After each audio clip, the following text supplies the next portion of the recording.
Hello, hello, hello, and welcome to the Journey Home. So, I am Andra Annette, and this is my show.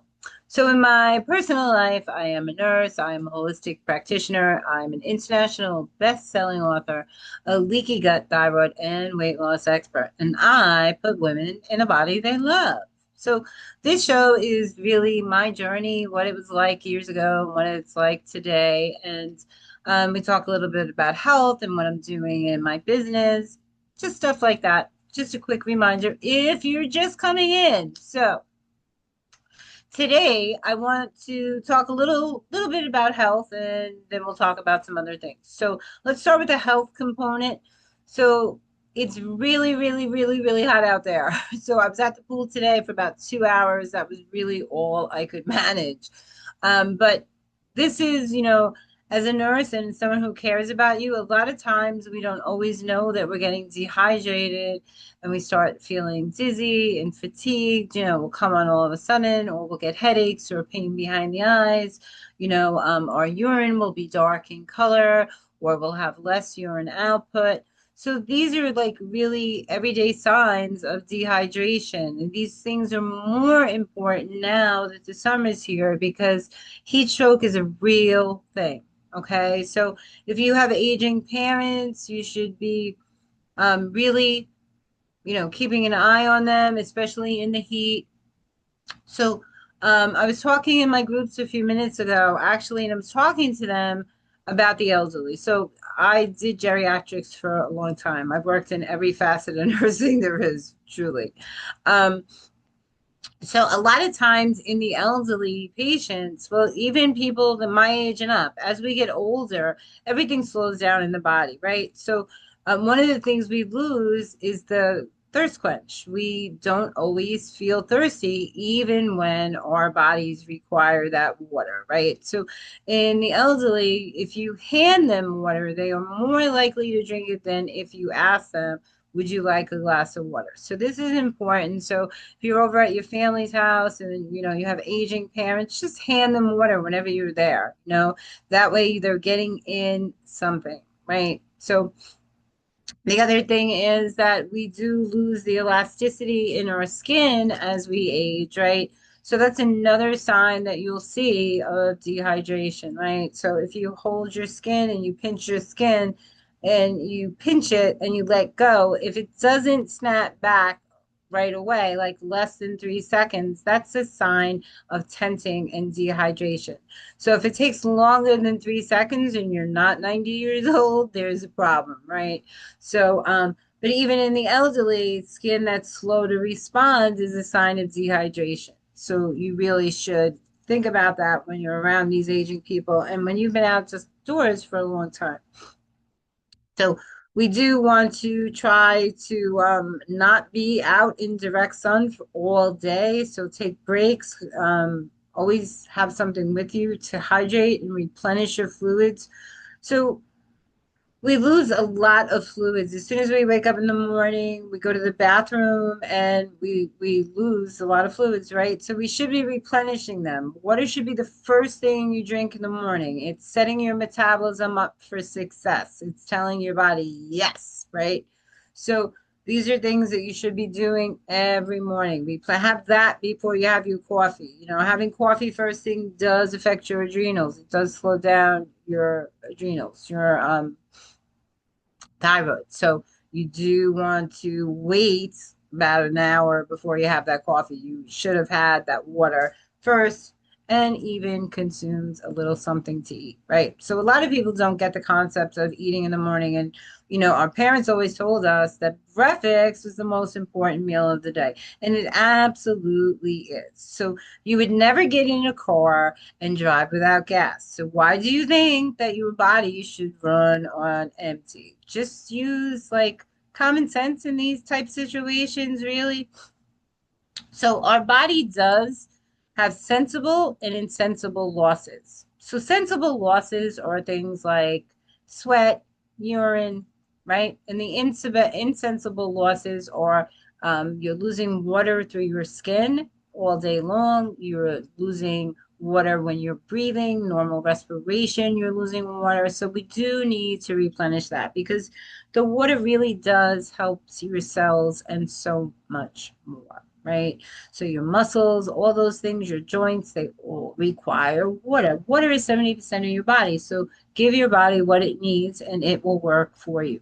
So that's enough of that. On a lighter note, I did want to just discuss with you. So I do digestive health. I do weight loss, thyroid, right? So those are things that are um, I'm really an expert in my field in. So I don't really speak to that as much as I think I should, right? So I am going to set up my page to reflect that, and we are going to start talking more about that. And I'm going to start a podcast just for that.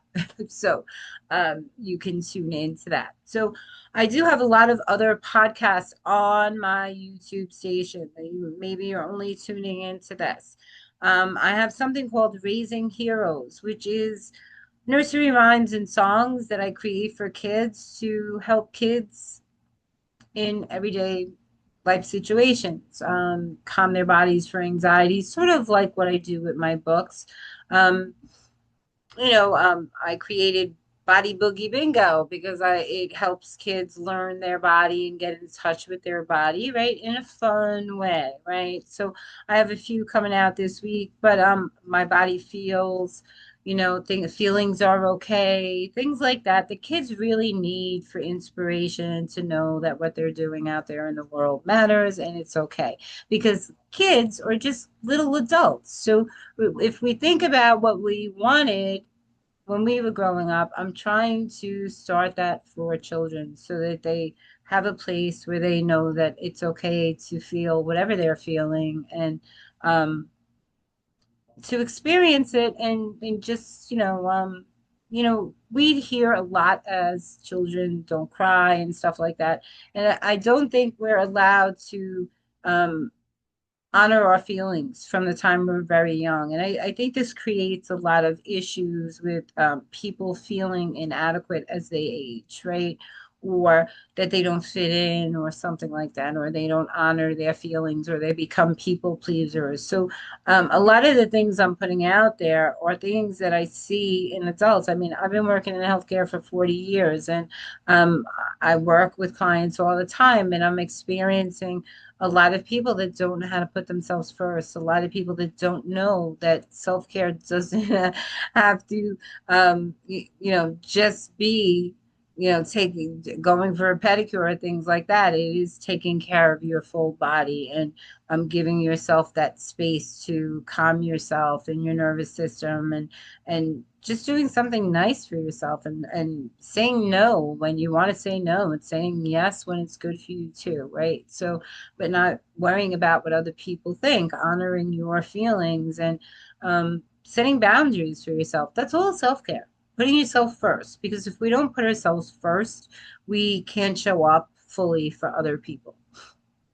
So, so I'll be starting that. I'm also going to be working on some apps. I know that sounds a little much, but I think it's a great tool so that people can carry me in their pocket and get that get that health advice and get great recipes and I could teach them what BMI really is and how they can really track weight loss without worrying about calories so much. If they want to track calories, they can.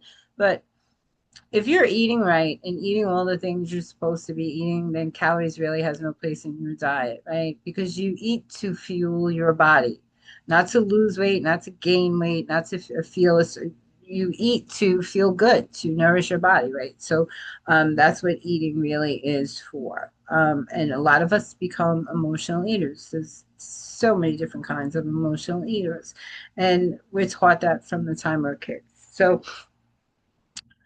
So I think that would be a great app for them, something on mindset and things like that. So I'm doing different things out there that I'm creating.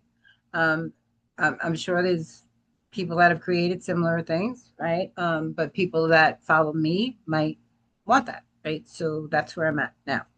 Um, So that's it. So I just wanted to come in and spend some time with you because I am off this summer. I just came back from vacation and I spend time traveling with the friends that I met through one of the books that I did, well, through the publishing company. And we travel and we work on our business. We sit by the pool and we laugh, things like that. But this time when we were away, we just really stepped back from everything and just really just laughed and had some fun. And it was well needed and well deserved. Um, so do that for yourself. We all need that sometimes. It's okay to step back, and it gives you a better perspective when you come back to what you usually do. It certainly does for me anyway. I'm a multitasker. I'm always working on several things at once because that's just the way my brain always worked. It was just easier for me to focus on several things at once, right? Um, but it gives me a different perspective. Like when I'm writing a book or something like that, I have three books open, and each character builds on something else that I'm doing in a different story, right? So it gives me ideas for something else I'm doing. Even my marketing, I'm an omni marketer, which means I show up on every platform, not just one. Right. Because to me, it was just simple to build them all out at once instead of building one by one. You finish on Facebook, then you go to Instagram, then so I just said, let me just do them all, right? So everybody has what works for them. That's in health, that's in relationships, that's in your job, your career choices. Everybody has something different for them. It's all about finding what you really like doing and becoming the best at it, right? So um they will be doing a press release. I believe it's this month or next month. I just got inducted to the IAOTP, which is a professional organization. You cannot join, you have to be nominated and voted in. So that was an honor. And I won some awards. So I'll tell you about them after the press release. I did announce one of the awards, but there was another one that I haven't mentioned yet on all my other stuff because it's the one I'm most proud of. But so yeah, so I would love to know if there's something that you would like me to discuss here on the show. I would love to do that for you if you want to get more into mental health. So mental health is a big part of a nurse's job. Um, it really is.